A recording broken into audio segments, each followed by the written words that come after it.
நடவடிக்கைகள் 13ஆம் அதிகாரம் 38, 39 ஆகிய வசனங்களை வாசிப்போம். ஆதலால் சகோதரரே, இவர் மூலமாய் உங்களுக்கு பாவ மன்னிப்பு உண்டாகும் என்று அறிவிக்கப்படுகிறதென்றும், மோசேயின் நியாயப்பிரமாணத்தினாலே நீங்கள் எவைகளினின்று விடுதலையாகி நீதிமான்களாக்கப்படக்கூடாதிருந்ததோ, விசுவாசிக்கிறவன் எவனும் அவைகளினின்று இவராலே விடுதலையாகி நீதிமானாக்கப்படுகிறான் என்றும் உங்களுக்கு தெரிந்திருக்க கடவது. இதுதான் சுவிசேஷம். இதை தவிர வேற சுவிசேஷம் இல்லை. நியாயப்பிரமாணங்களை செய்து ஒருவன் நீதிமானாக முடியாது.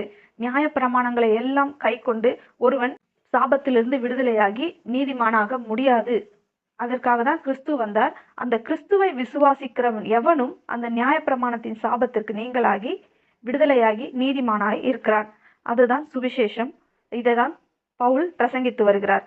அதுதான் சொல்றாரு, நாங்கள் பிரசங்கித்த சுவிசேஷத்தை அல்லாமல் வேறொரு சுவிசேஷத்தை வேற யாராவது வானத்திலிருந்து ஒரு தூதனே வந்து உங்களுக்கு பிரசங்கி